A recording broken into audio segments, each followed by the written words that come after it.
The town of Havenwood clung to the banks of the Azure River like a proud, glistening jewel. Its prosperity, a recent bloom, shone in the freshly painted facades of the storefronts lining Main Street, the glint of new money reflecting off the polished windows of the bustling real estate offices, and the incessant hum of construction from the burgeoning new subdivisions stretching towards the rolling hills. Laughter, loud and boisterous, often spilled from the tavern, mingling with the cheerful chatter from the town square where children chased pigeons amidst newly planted flower beds. Havenwood was a town looking forward, a town that believed in progress, in growth, in the tangible triumphs of human ambition. It had little patience for anything that couldn't be seen, touched, or immediately turned into profit. On the eastern outskirts, nestled incongruously amidst this gleaming modernity, sat a small, weathered cottage. Its clapboard siding was faded, its roof patched in places, and its garden, unlike the meticulously manicured lawns of its neighbors, was an exuberant tangle of native wildflowers, gnarled fruit trees, and sprawling vegetable patches. This was the domain of Elias Thorne. He was an old man, his face a roadmap of fine wrinkles etched by sun and quiet contemplation. His eyes a faded blue that held a depth far beyond the shallow concerns of Havenwood. Elias often ate his simple meals alone on his rickety porch, a bowl of stew made from his own garden's bounty steaming in his lap. He'd observe the town's frantic pace from a distance, the parade of shiny new cars, the determined stride of businessmen heading to meetings, the hurried construction crews. He saw the frantic energy, the unyielding pursuit of more, and a quiet sadness would sometimes settle in his ancient eyes. He understood their drive, but he also understood something they seemed to have forgotten, that nature, like history, had its own rhythms, its own immutable laws, and its own formidable power. His true solace, his unwavering companion, was the Azure River. Most townsfolk admired its placid beauty, a shimmering ribbon that wound through the valley, providing recreation and a picturesque backdrop for their new homes. But Elias didn't look at it with casual admiration. He watched it with a deep, almost troubled contemplation. He'd spend hours on its banks, his gaze fixed on the subtle swirling of the currents, the way the sunlight caught the eddies, the changing colors of the water from cerulean blue to a deep, murky green. He was listening, not with his ears, but with a profound, intuitive understanding, honed over a lifetime of close observation. He saw patterns in the movement of the fish, felt the almost imperceptible changes in the riverbed, noticed the subtle shifts in the air that hinted at distant weather systems. Occasionally, driven by a quiet sense of duty, he would try to share his observations. "The river feels restless lately," he might remark to a neighbor, pointing to a peculiar, unusually fast current near the bend. "And the water level, it's higher than it should be, even for spring." Or, "The air has a strange heaviness, doesn't it, like a storm brewing far off." Such comments were invariably met with dismissive chuckles or patronizing pats on the shoulder. "Just old Elias, rambling again," they'd say, shaking their heads. "Always seeing doom and gloom. It's a beautiful day. Elias, and the river's perfect for fishing." Mayor Reginald Thompson, a man whose smile was as polished as his expensive shoes, often led the charge of dismissal. "Elias, my friend," he'd once boomed, slapping the old man on the back. "Havenwood is a town of progress we're building, growing.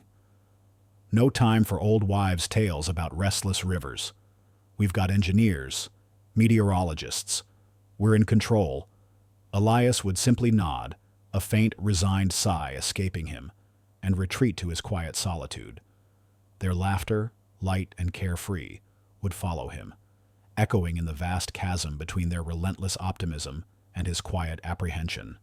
One warm afternoon, a familiar, playful din drifted from the riverbank. A group of children, perhaps 8 or 9 years old, were playing a boisterous game of tag, their high-pitched squeals echoing across the water. Elias, tending to his tomato plants, looked up. His gaze, however, didn't linger on the children, but on the riverbank itself. An old, forgotten section of the retaining wall, made of crumbling, ancient stone, had been slowly eroding for years, overlooked by the town's focus on flashy new developments. The children, in their exuberance, were getting perilously close to it, their little feet kicking up dust near its very edge. A sudden shift in the river's current, a subtle eddy he alone seemed to notice, was further undermining the already precarious structure. No one else seemed to notice the danger. The parents were engaged in conversation further up the bank, their attention diverted. Elias, despite his age and the general indifference he usually received, didn't hesitate. He moved with a surprising quiet swiftness, not running, but walking with a deliberate, ground-eating stride towards the riverbank. His movements were fluid, almost soundless, like a shadow gliding across the earth. He didn't shout or alarm the children. Instead, he simply positioned himself between them and the crumbling wall. "Children," he said, his voice soft but firm, a calm anchor in the playful chaos. "The river asks for respect today. Perhaps we should find a safer spot for our games." His presence, his quiet authority, was enough. The children, sensing an unspoken gravity, looked at him with wide, curious eyes. Elias didn't explain, didn't preach. He simply extended a gnarled hand and gently guided them away from the treacherous edge, leading them towards a more stable, grassy patch further inland. He watched them settle into a new game. Then, as quietly as he had appeared, he began to retreat, fading back towards his cottage, a silent guardian who desired no recognition. Unbeknownst to Elias, his quiet intervention was witnessed. Sarah Jensen, a young journalist who had recently arrived in Havenwood, sent by a regional newspaper to cover the town's booming economy, had been sketching by the river, taking notes for an article on the spirit of American progress. She saw the entire exchange, the oblivious parents, the oblivious children, the quiet, almost spectral intervention of the old man. She saw the dignity in his actions, the lack of a need for praise. It piqued her interest, a small, intriguing anomaly in the meticulously curated narrative of Havenwood's success. She made a mental note. Old man, cottage on east side, seems different. This was a thread worth pulling. As Elias returned to his cottage, his gaze once again fell upon his garden. A patch of rare, flood-sensitive wildflowers, known locally as azure bells, were blooming. But they were blooming weeks too early, their delicate pale blue petals already looking strangely stressed, wilting slightly despite the clear, warm skies. It was an unnatural phenomenon, a disruption in the delicate balance of nature. He knelt, touching the cool earth beneath them. He felt it then, a faint, almost imperceptible tremor, a low vibration deep beneath the ground that had nothing to do with passing trucks or distant construction. It was a frequency, a resonance, that his deep connection to the land allowed him to perceive. He straightened up slowly, his gaze sweeping across the horizon, then up towards the vast, cloudless sky. There was a peculiar stillness in the air, a heavy, almost breathless quiet that defied the warmth and sunshine. It was the calm before a very different kind of storm. He felt a profound, unsettling certainty settle in his bones, a premonition that chilled him despite the warmth of the sun. This wasn't just a local anomaly. It was part of something much larger, much more ominous. He went inside his cottage and retrieved a weathered, leather-bound journal from a hidden compartment beneath his floorboards. Its pages were brittle with age, filled with a sprawling, intricate script and countless detailed drawings. There were sketches of celestial alignments, notes on ancient flood myths from cultures across the globe, and meticulously recorded observations of rainfall patterns over many decades. He documented unusual atmospheric pressures, strange wind currents, and the subtle, often overlooked signs of distant, accelerating glacial melt, phenomena that often preceded historical accounts of devastating deluges. He flipped to a page adorned with a complex diagram of an unusually high-altitude cloud formation, almost like wisps of spun glass, labeled the Weeping Veil, precursor to the Great Deluge. He remembered seeing faint traces of it on the horizon earlier that morning, dismissed by everyone else as harmless cirrus clouds. His fingers traced the delicate lines of the drawing, then moved to the adjacent text, a chilling account of an ancient civilization swallowed by a sudden, inexplicable flood, a flood that came from a clear sky. He sat there, his brow furrowed in concentration, connecting the dots, the early wildflowers, the faint tremor, the peculiar stillness, the almost imperceptible wisps of the Weeping Veil. These were not isolated incidents. They were a symphony of warnings, a prelude to a catastrophic event that only he seemed capable of hearing. He closed the journal, its heavy weight in his hands a stark reminder of the immense, terrifying knowledge he alone possessed. His solitary existence was about to be shattered, and the peaceful, oblivious Havenwood was about to face a truth it had vehemently ignored. The peculiar stillness that had settled over Havenwood deepened over the next few days, a silent, unnerving counterpoint to the town's usual bustle. The Azure River, far from receding, continued its inexplicable swelling. It was a subtle, almost imperceptible rise each hour, but to Elias Thorne, whose life had been a meticulous study of its every nuance, it was a terrifying crescendo.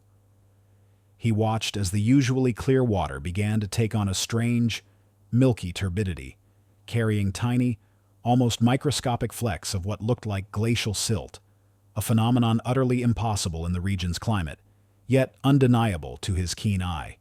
He felt a desperate urgency, a cold knot tightening in his gut, but his resolve remained unyielding. His nights were sleepless, filled with the low hum of the abnormally high river and the whispering wind that carried an unusual moisture, despite the clear skies. He spent those hours poring over his weathered journal, cross-referencing his observations with ancient texts, feeling the terrifying confirmation of his worst fears. The patterns were aligning with chilling precision. The unusual cloud formations, now visible even to the untrained eye as high, translucent veils stretching across the horizon, the erratic behavior of migratory birds, now flapping frantically, disoriented, or simply vanishing from the skies, the faint, resonant tremors in the earth that no one else seemed to notice. Each was a piece of a monstrous puzzle, forming a picture of an impending catastrophe of biblical proportions. He recognized the specific confluence of omens described in one particular, incredibly rare historical account, the weeping sky and the awakening earth, a text detailing a deluge triggered by distant, accelerated ice melt combined with an atmospheric pressure anomaly that pulled moisture from across continents. He knew, with a certainty that chilled him to the bone, what he had to do. The river, his lifelong confidant, was screaming its warning. The town, however, was deafened by its own relentless pursuit of progress. The next morning, under a deceptively bright sky, Elias began the arduous task of clearing the overgrown section of his backyard. He moved with a methodical, almost ritualistic purpose, uprooting stubborn weeds, cutting back thorny bushes, and pulling out ancient, gnarled roots. The patch of azure bells, the sensitive wildflowers that had bloomed too early, now seemed to wilt further, their delicate heads drooping, mirroring the escalating sense of doom that weighed on Elias. He ignored their silent lament and kept working, sweat beading on his brow despite the cool morning air. Then, he began to mark out a vast, impossible-looking blueprint on the earth. He used twine and stakes, creating an immense rectangular outline, far too large for his modest property, far too grand for a mere garden shed. It stretched almost to the very edges of his fence line, a stark, audacious scar on the manicured landscape of suburban Havenwood. Later that day, the real labor began. Elias, an old man with bones that creaked and muscles that ached, started hauling in timber. Not small planks for a new fence, but massive, rough-hewn logs, salvaged from an old mill that had been dismantled years ago, bought with the last of his meager savings. He struggled with each piece, his gnarled hands gripping the coarse wood, his back straining with every lift. He used a handsaw, its rhythmic rasping, a lonely sound in the quiet afternoon, cutting and shaping the timbers according to the precise, almost archaic measurements he had meticulously drawn in his journal, cross-referencing them with the detailed sketches of ancient shipbuilding techniques he had unearthed from forgotten libraries. He wasn't building a house. He was building a vessel. The first few days, the townsfolk merely gawked. Children, riding their bicycles down the quiet lane, would slow down, pointing and giggling. Neighbors, tending their immaculate gardens, would shake their heads, whispering about old Elias finally losing his marbles. But as the days turned into a week, and the immense skeletal framework of something colossal began to rise in Elias's yard, their amusement slowly began to curdle into annoyance, then outright ridicule. "What in the blazes is that monstrosity?" Mayor Thompson exclaimed one afternoon, driving past in his gleaming SUV. He pulled over, his polished smile twisting into a grimace of distaste. The hulking, half-built structure, with its strange angles and immense scale, was an eyesore. It disrupted the carefully curated image of Havenwood's modern prosperity. Word spread quickly. The Ark, as the children began to call it, became the town's newest, most popular joke. People would gather on the sidewalk outside Elias's property, pointing and shouting insults. "Building a new house. Elias." "For the giants," a teenager would yell, eliciting guffaws from his friends. "Thinking of sailing to the moon, old man," another would jeer.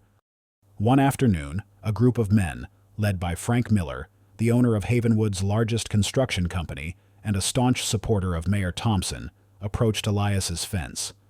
Frank, a burly man with a booming laugh, leaned over, a condescending smirk on his face. "Elias, buddy, you okay? You look like you're building a damn boat in your backyard. You know the river's right there. Right. No need for this kind of project." Elias paused his work, wiping sweat from his brow with the back of his hand. He looked at them, his eyes holding a profound weariness, but also an unshakable conviction. "It's not just a boat, Frank. It's for what's coming." Frank chuckled, a deep, dismissive sound. "What's coming?" "Elias, a bigger garden gnome." The other men roared with laughter. "Look, Elias, we're all about progress here. This thing of yours, it's a bit much. It's an eyesore. Bad for property values. You should really consider stopping."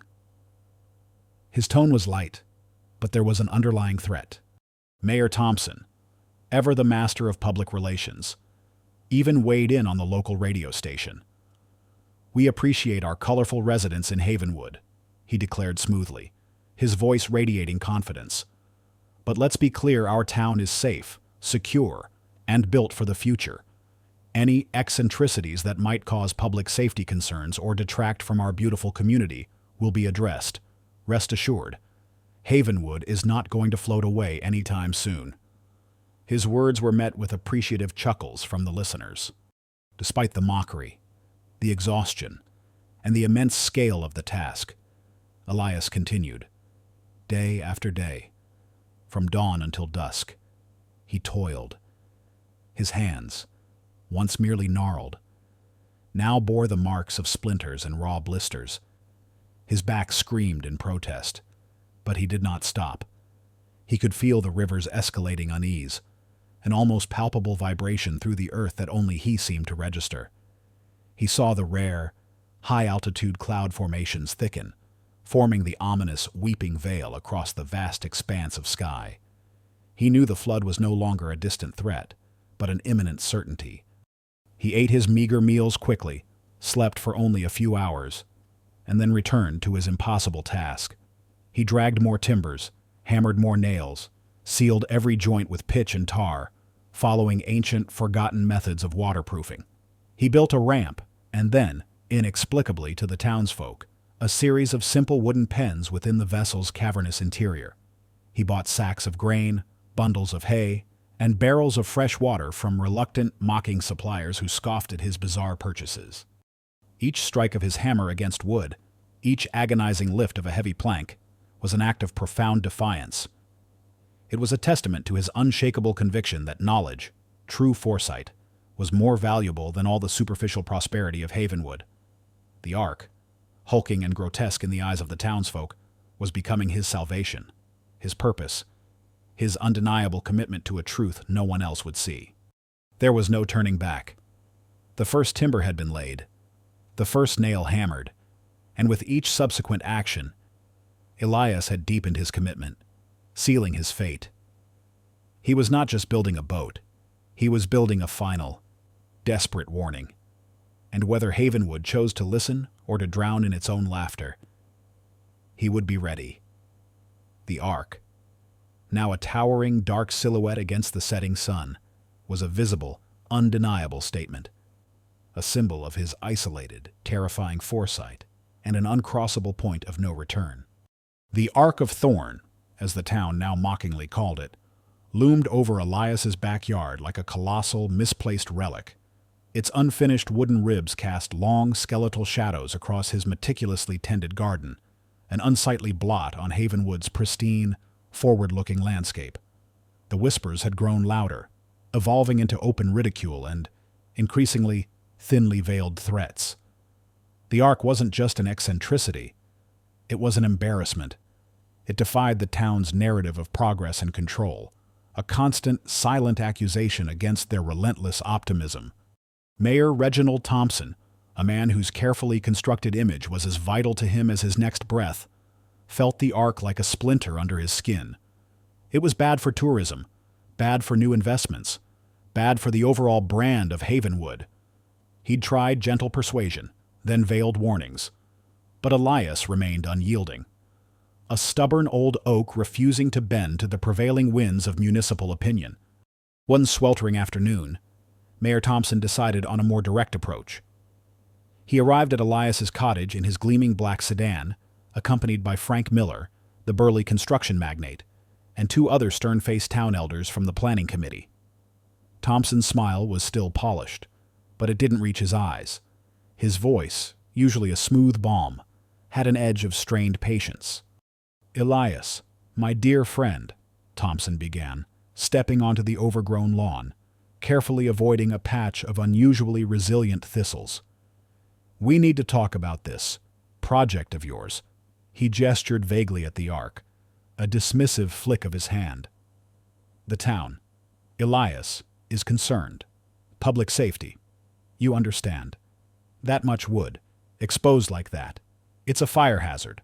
And frankly—" His voice dropped to a conspiratorial whisper, though it was loud enough for Frank Miller to hear. "It's a bit of an eyesore, not exactly in keeping with the aesthetic of our beautiful Havenwood." Elias, who had been meticulously sealing a joint with pine tar, slowly straightened, his back protesting with a soft groan. He looked at the group, his faded blue eyes holding an ancient, unwavering calm. "It's not a project, Reginald. It's a necessity. The river is restless. The signs are clear." Frank Miller let out a short, derisive laugh. "Signs, Elias. The only sign I see is a clear blue sky and a river that's barely above its normal level. You trying to scare tourists away with your old man tales." "Superstition, Elias," one of the elders added, shaking his head. "We've got the best meteorologists on staff, the most advanced flood defense systems. Havenwood is safe. Always has been." Elias stepped closer, his gaze sweeping over their faces, searching for any flicker of understanding. He knew they couldn't see what he saw, couldn't feel the subtle shifts in the earth or the abnormal pressure in the air, but he had to try. He had to make them understand, not for his sake, but for theirs. "Look at the river, Reginald," Elias said, his voice low, almost pleading. He pointed towards the azure, which, to their eyes, seemed calm and unremarkable under the bright sun. "See that faint discoloration, that almost milky hue that's not normal. It's glacial melt, carried by unusual currents from hundreds of miles upstream, unseen tributaries swelling beyond their banks, and feel the air. Elias extended a gnarled hand, as if cupping the very atmosphere. It's heavy, isn't it? An inexplicable atmospheric pressure drop, drawing moisture from distant saturated regions. It's a precursor to a hydroatmospheric phenomenon, a type of deluge rarely seen in recorded history, but documented in ancient texts, detailing cataclysms triggered by accelerated ice melt. My journals, they speak of it. Thompson, Miller, and the elders exchanged uneasy glances. The specificity of Elias's claims, the scientific-sounding jargon mixed with his usual old man pronouncements, was unsettling. Thompson, despite his outward scoffing, felt a prickle of unease. He'd never heard Elias speak with such precise, almost academic detail before. It was unnerving. Glacial melt, atmospheric pressure. Frank Miller scoffed, forcing a laugh. Elias, you've been reading too many wild science fiction novels. The river's just a little high from spring runoff. Perfectly natural. And the azure bells in my garden. Elias continued, ignoring Miller, his gaze now fixed on Thompson. They bloomed weeks too early, and they're already wilting. They're a delicate indicator species, sensitive to deep earth tremors and extreme atmospheric shifts. It's a biological alarm bell, Reginald. Thompson, though still outwardly dismissive, felt a growing sense of discomfort. He dismissed it as the heat, or perhaps the eccentricity of the old man finally getting to him. He was a man of logic, of concrete facts, not of wilting wildflowers and ancient texts.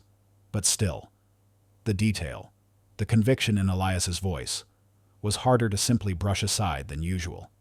Unknown to them, Sarah Jensen, the young journalist, was perched on a bench across the street, pretending to read a newspaper. Her camera, a discreet digital model, was hidden within her purse, recording the entire confrontation. She had been following Elias's story for her article, initially planning a piece on local eccentrics. But as she listened to Elias, her journalistic cynicism began to crack. She heard the specificity in his words, the way he spoke of the river not as a distant body of water, but as a living entity, its subtle changes a language he understood. She saw the genuine concern in his eyes, not the wild gaze of a madman. This was far more profound than eccentricity. It was something else entirely. Thompson, regaining his composure, forced a dismissive laugh. Elias, you've always had a vivid imagination, but this is getting out of hand. Your arc is a public nuisance. It's attracting unwanted attention, and it's simply not safe. His voice hardened, losing its pretense of friendliness. The town council has authorized me to issue you a formal order. You have 1 week. Elias. 1 week to cease construction on this vessel and to begin its removal. If you fail to comply, we will be forced to take legal action. We'll fine you daily, and if necessary, we will bring in a demolition crew and remove it ourselves. For the public good, of course. He handed Elias a crisp, official-looking document. Elias took it, his hands surprisingly steady. He looked at the printed words, then back at Thompson. His eyes filled with a quiet sorrow. You're making a grave mistake, Reginald. A very grave mistake. I think, Elias, Thompson retorted, a triumphant glint in his eye, that I'm simply doing what's best for Havenwood. We are a town of reason and prosperity, not of alarmist delusions. This arc, and your warnings, they stand against everything we are building here. You are isolating yourself, Elias. The entire town is laughing at you. Frank Miller and the elders nodded in agreement, their faces grim.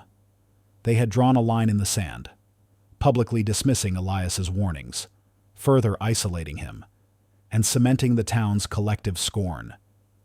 The crowd that had gathered on the street, drawn by the commotion, began to murmur, then to laugh, their voices mingling in a wave of derision that washed over Elias.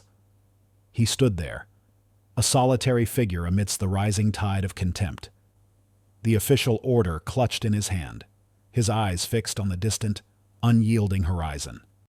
Sarah Jensen, hidden across the street, clicked off her recorder. Her heart was pounding. She knew, with a journalist's instinct for truth, that there was something profoundly important unfolding here. Her initial article about Havenwood's eccentric old man was now completely obsolete. She had witnessed a confrontation not between reason and madness, but between profound foresight and willful ignorance. Her story had just changed from a quirky local piece to a potentially groundbreaking exposé, a race against time to warn a town that refused to listen. She packed her camera, her mind already racing with new angles, new questions. She felt a deep, unsettling conviction that Elias Thorne was no eccentric. He was a prophet. Elias watched them leave, the black sedan kicking up dust as it sped away. The laughter from the street still echoed in his ears, a chilling counterpoint to the increasingly urgent message the river was sending him.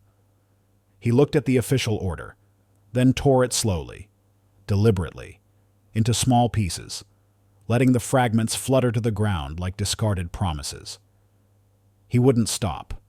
He couldn't. The Ark was no longer just a vessel. It was his unwavering conviction, his final stand against the rising tide of human folly. He turned back to the immense wooden skeleton in his yard, his gaze firm, his resolve unbreakable. He had 1 week. The river had perhaps less. The week that followed Mayor Thompson's ultimatum passed under a sky that remained stubbornly, infuriatingly clear. The sun shone down on Havenwood, bathing the town in a golden glow, illuminating its perfectly manicured lawns and its bustling main street.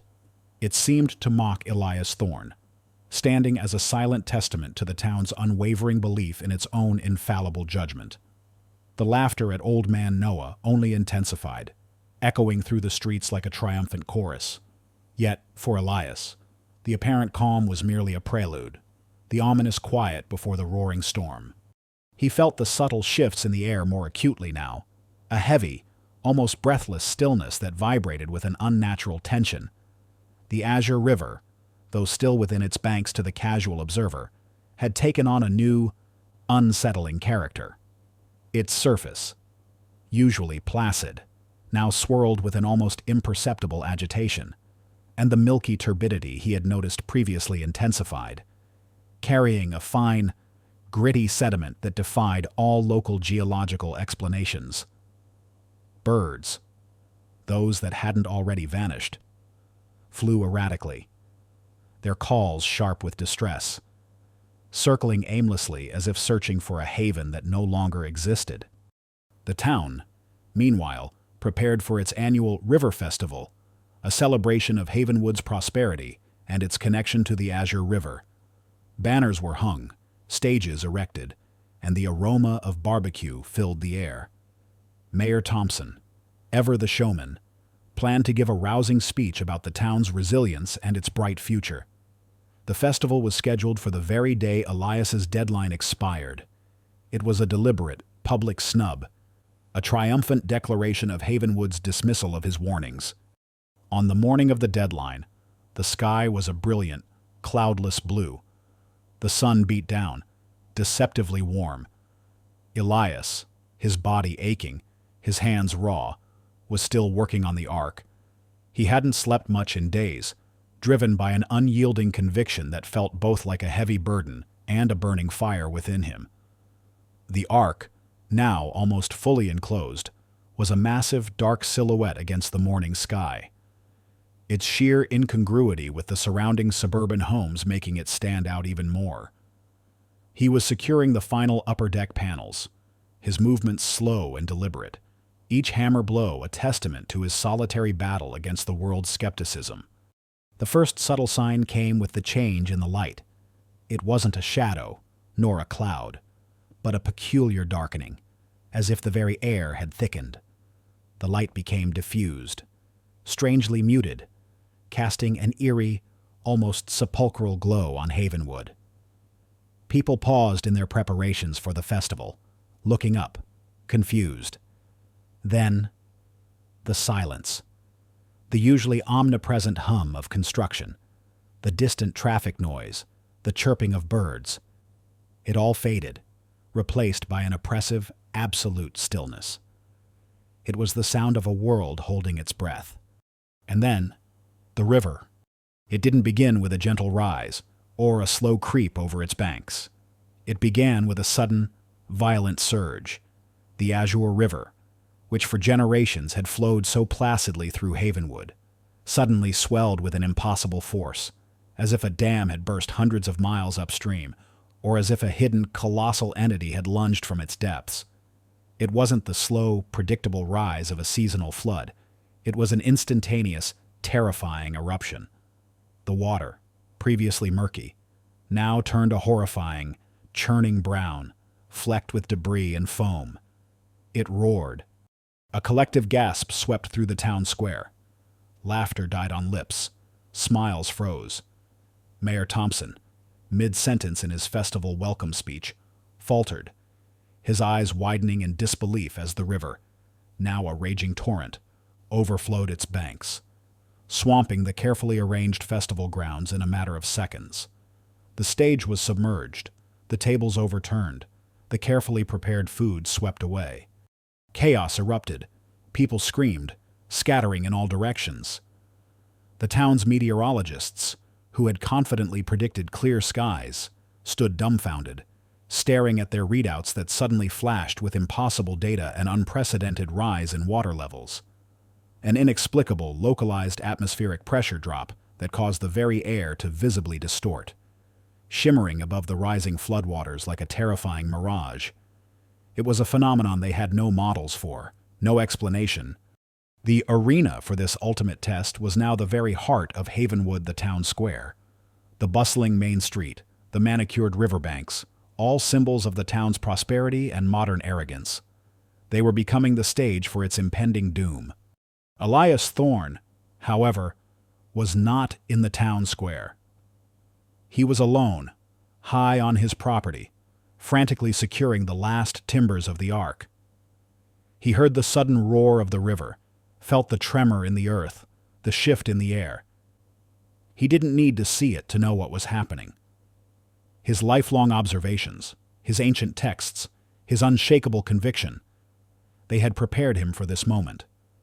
His movements were desperate, fueled by adrenaline and a terrifying urgency, but they were also precise, almost practiced.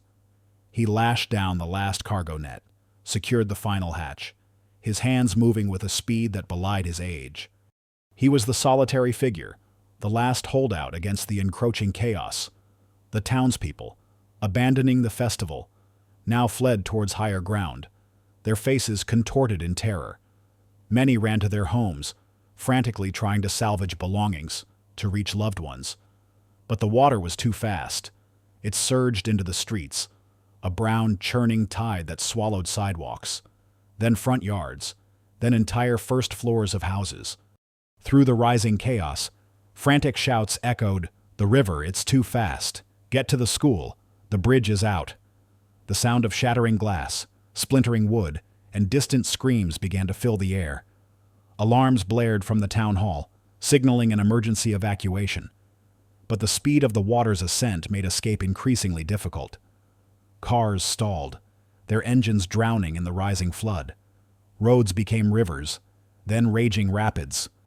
The radio and phone lines, overwhelmed by the sudden surge in calls, began to crackle and fail, cutting Havenwood off from the outside world. The town, so proud of its modern infrastructure, was now isolated, a sinking island in a sea of its own making. The very air filled with the sounds of rushing water, distant sirens, and the growing screams of panic, a terrifying symphony of destruction. Elias, on his ark, was now racing against the most brutal of clocks. The water swirled around his knees, threatening to lift the massive vessel prematurely, to tear it from its moorings, or to simply drown him before it could serve its purpose. He could hear the desperate cries from the town, the sounds of their world dissolving into chaos. He felt the terrifying pull of the current, the ground beneath his feet turning into a treacherous, shifting quicksand of mud and debris. The ark, still tethered by thick, strained ropes, creaked and groaned as the water tried to claim it. He worked faster, his breath coming in ragged gasps, his muscles screaming in protest. The water was now waist-deep, threatening to sweep him away. He secured the last rope, tying it to a reinforced post on the ark, hoping it would hold until the vessel achieved full buoyancy. The pressure mounted with every inch the water rose, a terrifying countdown to absolute submersion. He felt the first significant lurch as the ark, enormous and ungainly, began to shift, testing its tether, threatening to float free before he was ready. He looked out at the encroaching deluge, at the town he had tried to warn, now disappearing beneath a monstrous, churning brown tide. His isolation, once a quiet sorrow, was now a terrifying burden. For he alone had prepared. The roar of the floodwaters was no longer a distant threat. It was a deafening, all-consuming symphony of destruction. Havenwood, once a symbol of human ambition and orderly progress, was rapidly dissolving into a maelstrom of churning brown water and splintered debris. The Azure River, swollen to an impossible, monstrous size, surged through the streets like a vengeful god, reclaiming what humanity had so carelessly built on its banks. Houses, once sturdy and proud, buckled and groaned under the relentless current, their foundations giving way with sickening crunches. Trees, once rooted deep in the earth, were ripped from the soil, their branches thrashing like desperate arms as they were swept away. Cars, once gleaming symbols of convenience, bobbed like toys, then were swallowed by the swirling depths. Elias Thorne, on the deck of his ark, was a solitary figure battling the chaos, the massive vessel, finally afloat, pitched violently, groaning like a living thing caught in a leviathan's grip. Water slapped against its sturdy hull, drenching Elias, but he paid it no mind. His face, grim and resolute, was streaked with mud and sweat, his eyes fixed on the raging currents. He moved with a practiced urgency, securing the last of the top hatches, his gnarled hands working with desperate efficiency. He tightened ropes, double-checked seals, and made sure the few small, precious crates of supplies were lashed down securely within the ark's cavernous interior. Each action was deliberate, a testament to years of preparation and an unwavering belief in a truth no one else had shared. Through a small, reinforced viewport, Elias saw the town hall, once the bastion of Mayor Thompson's unshakable confidence, begin to crumble. Its brick facade cracked, then peeled away like old skin, revealing the skeletal timbers within. And then he saw him, Mayor Thompson himself, his usually immaculate suit now soaked and torn, clinging desperately to a piece of debris as the surge of water ripped him away from the relative safety of the collapsing building. Thompson's face was a mask of pure, unadulterated terror, his eyes wide with a horrifying realization of his own utter helplessness.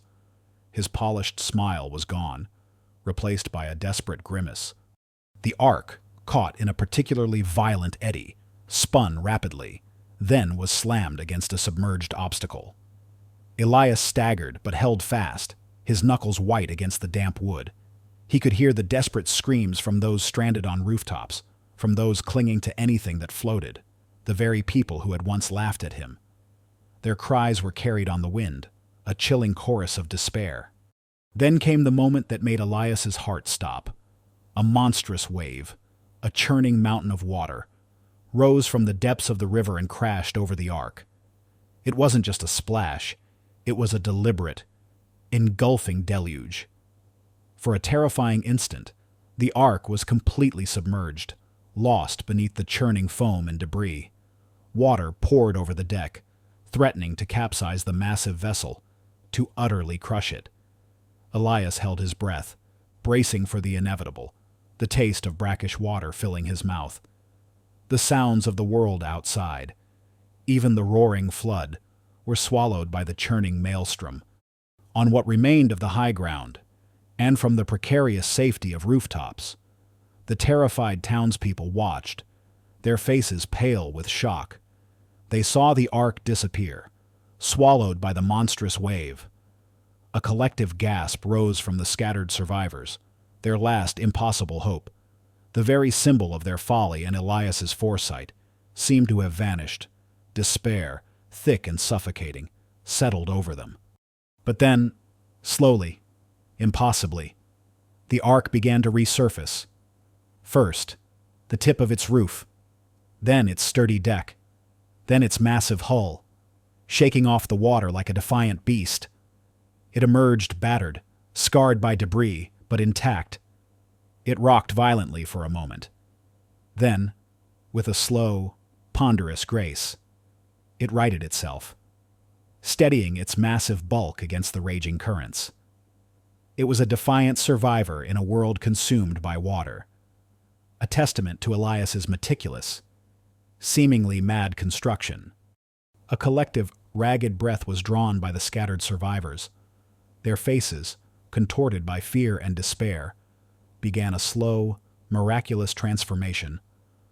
From the initial disbelief that the old man's folly was real, to a dawning, horrifying realization as their homes, their lives, their very future were consumed by the flood. Their expressions shifted. Now, as the ark reappeared, a flicker of something new ignited in their eyes, a desperate, raw hope. Their voices, previously silent with shock or filled with screams of terror, slowly found a new purpose. It began as murmurs, then escalated into desperate, tearful cries for help, not to the heavens, not to a distant emergency service, but to the man they had scorned. Elias, they screamed, their voices hoarse with desperation. Elias, help us! The cries echoed across the watery expanse, a desperate chorus directed at the ark, at the old man who had spent years warning them, who they had ridiculed, and who was now their sole, impossible salvation. Mayor Thompson, clinging desperately to a twisted piece of wreckage that was once a municipal sign, saw it all. He saw the ark emerge, a dark, impossible silhouette against the churning gray sky. He saw the desperate faces of his constituents, turning not to him, their elected leader, but to Elias Thorne. He looked at the ark, then at Elias, standing resolute on its deck, his form stoic against the storm. His eyes, previously wide with terror, filled with a profound, shattering realization. All his ambition, all his pride, all his carefully constructed lies about progress and control, shattered in that instant. He had been so wrong, so utterly, tragically wrong. Elias, he screamed, his voice raw and broken, choked with mud and tears. Elias, please help us. His plea was not a command, not a demand, but a desperate, humbling cry for rescue. It was the ultimate vindication of Elias's long-ignored warning, a testament to the fact that even the proudest among them had to bow before the undeniable, terrifying truth revealed by the old man and his ark. The sound of his own name, carried on the wind amidst the cries of the drowning town, was a chilling symphony of his utter defeat. Elias, hearing the cries, turned his gaze towards the scattered survivors. He saw the terror, the desperation, the profound regret on their faces. He saw Mayor Thompson, stripped of all his dignity, pleading. He felt a surge of sorrow, not triumph. He had never wished this upon them. He had only wished for them to listen. With a grim determination, Elias moved to the side of the ark, where a small, sturdy rowboat, meticulously secured, bobbed impatiently. He began to unfasten its ropes, his gaze sweeping over the ruined town, calculating the best approach, the safest path through the raging currents. He had built this ark for salvation, and he would not deny it to those who, in their deepest despair, had finally opened their eyes to the truth. The climax had passed, the moment of pure terror giving way to the arduous, heartbreaking work of rescue, a testament to the old man's compassion that burned brighter than the flood's destructive fury. The monstrous roar of the floodwaters gradually subsided, replaced by the sickening slosh and gurgle of receding currents.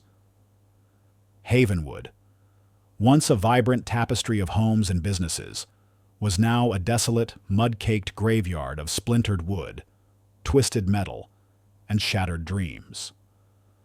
The vast brown expanse of water slowly shrunk, revealing grotesque piles of debris, upturned cars, dismembered furniture, the shattered remnants of lives abruptly upended, a thick, cloying stench of damp earth, stagnant water, and decay hung heavy in the air, a grim testament to the catastrophe that had unfolded. Elias Thorne, exhausted but resolute, had spent the harrowing hours after the Ark surfaced performing a methodical, almost superhuman rescue operation. His small, sturdy rowboat, meticulously designed and stored within the Ark, proved its worth 100 times over. He navigated the treacherous currents, pulling shivering, desperate survivors from rooftops, from clinging to floating debris, from the icy grip of the rising waters. He moved with a quiet efficiency, his eyes scanning for any sign of life, his voice a calm, reassuring presence in the midst of utter panic. He made no judgments, offered no recriminations. He simply saved. Among those he rescued, shivering and broken, was Mayor Reginald Thompson. Elias pulled him from the wreckage of what had once been the town's iconic clock tower. Thompson's face a mask of profound shock and despair, streaked with mud and tears.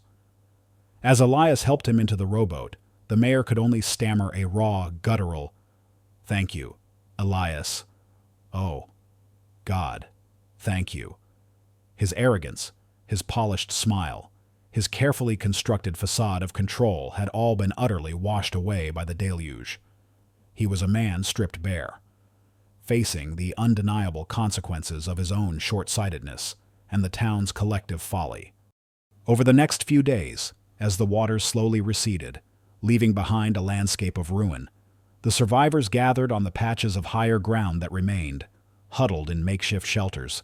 The Ark, now resting precariously on the muddy earth where Elias's garden once thrived, became their temporary sanctuary, a grim monument to what had been. Its interior, once filled with supplies, was now a crowded refuge for the traumatized. Mayor Thompson, once the epitome of Havenwood's pride, made a public appearance before the survivors, his voice hoarse, his shoulders slumped. He stood not on a grand stage, but on a pile of rubble, his posture conveying a profound, crushing humility. "People of Havenwood," he began, his voice cracking, I stand before you a broken man. I dismissed the warnings. I ridiculed the wisdom of a man who saw what I refused to see. I prioritized profit, image, and my own arrogance over truth and foresight." He gestured vaguely towards Elias, who stood quietly on the deck of the Ark, overseeing the distribution of salvaged supplies. Elias Thorne. He tried to warn us. He did warn us. And we laughed.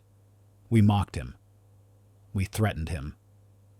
His voice broke, tears streaming down his mud-streaked face. "This destruction. It is on my hands as much as it is on the waters. I resign as mayor of Havenwood. Effective immediately." A stunned silence followed his confession, then a ripple of murmurs. There was no anger in the crowd, only a shared, exhausted sorrow and a dawning understanding. Thompson, wiping his eyes with a dirty sleeve, looked directly at Elias. "And I ask for your forgiveness, Elias. And I ask for your guidance. Havenwood needs you now more than ever." In the days that followed, Mayor Thompson dedicated himself fully to the arduous task of helping rebuild, starting with the grim work of recovering what could be salvaged. He organized volunteer cleanup crews, helped distribute what little aid arrived, and, most importantly, listened. He listened to Elias, to his quiet suggestions on where to find fresh water, how to purify it, which areas were safest for temporary shelters, and how to begin the long, slow process of reclaiming a habitable space from the mud. It was a profound act of redemption, a leader finally humbled into true service. The other townsfolk, seeing their livelihoods destroyed and their pride shattered, expressed profound remorse and shame for their mockery. They approached Elias tentatively, their faces etched with regret. There were no more jokes, only quiet thanks, respectful nods, and a palpable desire to learn. They realized their relentless pursuit of progress had blinded them, had made them arrogant, and had nearly cost them everything. It was Sarah Jensen, the young journalist who had witnessed the initial confrontation, who helped articulate this new reality. She had stayed in Havenwood, tirelessly documenting the devastation and, more importantly, the quiet heroism of Elias. Her articles, now syndicated nationally, painted a stark picture of Havenwood's folly and Elias's foresight, transforming him from a local eccentric into a symbol of forgotten wisdom.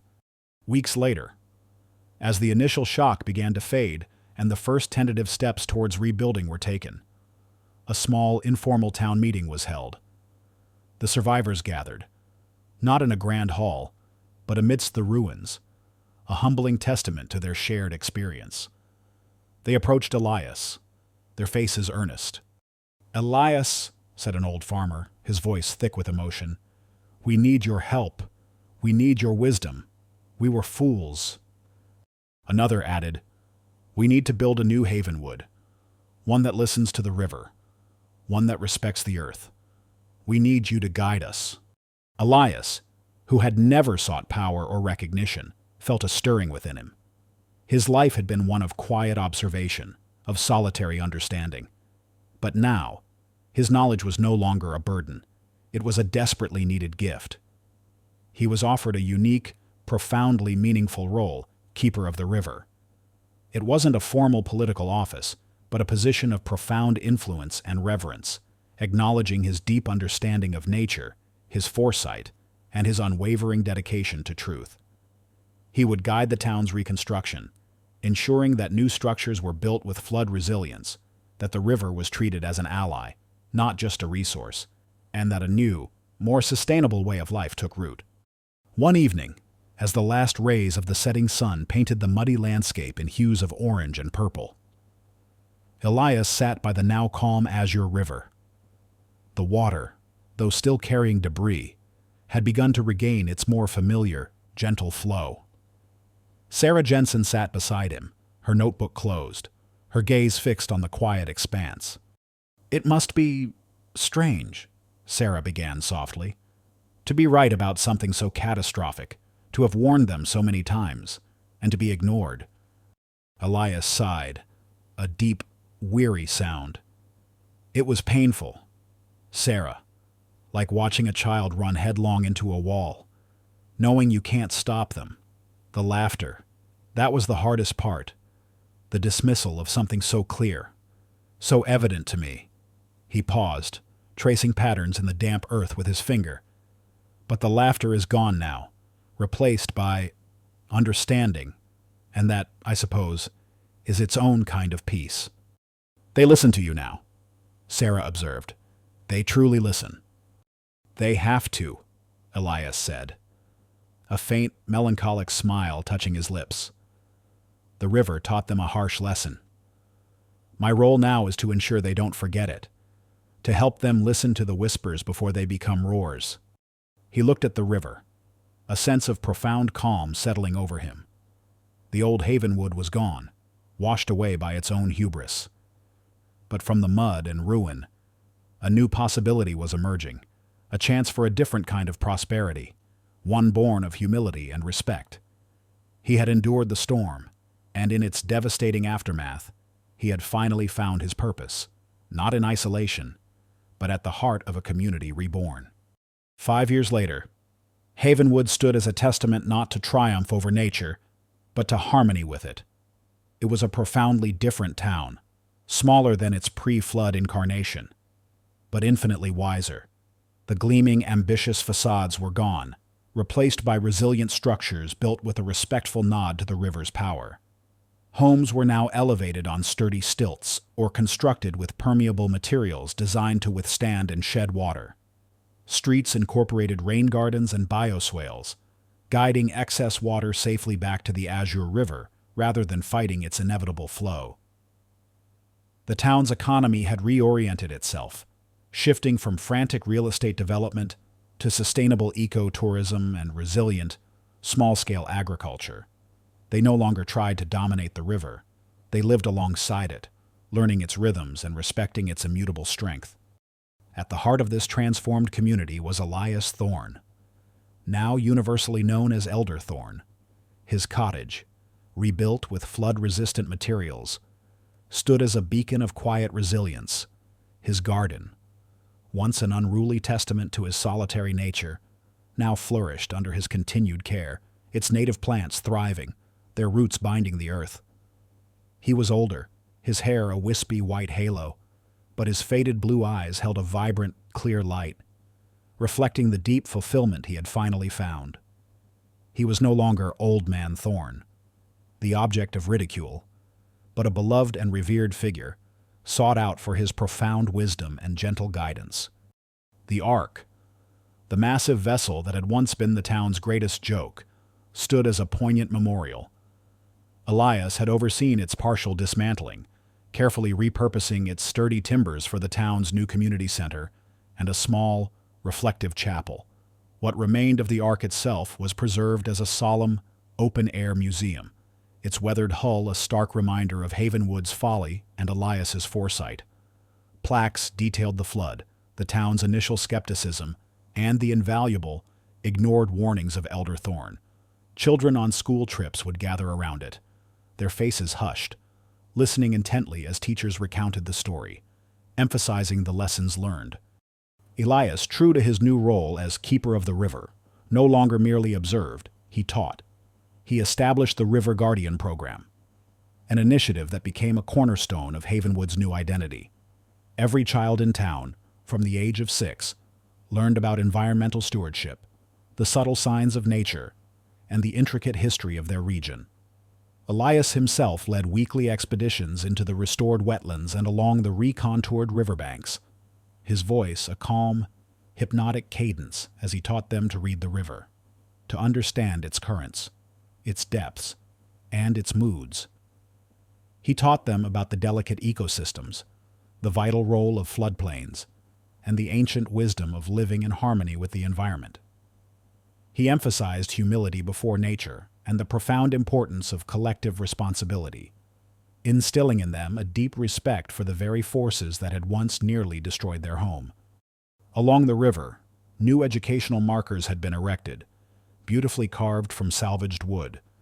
They explained the river's ecology, its history of floods, and the town's journey of understanding. Each marker prominently featured Elias's teachings and observations, often including direct quotes from his weathered journal. His words, once dismissed, were now carved in stone and wood, enduring testaments to truth. Mayor Thompson, though no longer holding public office, remained a devoted supporter of Elias and a tireless advocate for Havenwood's new, sustainable direction. He worked on the town's rebuilding committee, ensuring every decision aligned with Elias's principles. He was a changed man, his former arrogance replaced by genuine humility and a deep commitment to service. Sarah Jensen, the journalist, continued to visit Havenwood regularly, her articles now celebrating its transformation, telling the story of a town that had learned from its mistakes and the wise old man who had shown them the way. She sometimes brought her own children, eager for them to learn from Elder Thorne. The story ends with Elias, his face illuminated by the soft, golden light of a setting sun, sitting by the now thriving Azure River. Around him, a group of children sat rapt, listening to his every word. He spoke of the interconnectedness of all things, of the river's song, and the earth's ancient wisdom. The water, gentle and clear, flowed past them, reflecting the vibrant hues of the sky. In the distance, a single, newly constructed, environmentally friendly ferry glided across the water, carrying people who now understood and respected the river, their laughter softer, more mindful than the boisterous sounds of the past. Elias smiled, a deep, contented smile. He had endured solitude, mockery, and the overwhelming despair of unheeded warnings. But in the ashes of devastation, he had cultivated a new spring. He had taught a town to listen, to learn, and to grow, not in spite of, but because of its past. He was no longer alone. He was home, surrounded by a community that understood. Finally, that true prosperity lay not in conquering nature, but in living in peace with it. If this story stirred your heart, if it reminds you that courage can alter destinies and that light always finds a path even in the deepest darkness, please leave a comment. Share this story with those who need inspiration. Like, subscribe, and hit the bell to never miss our upcoming stories.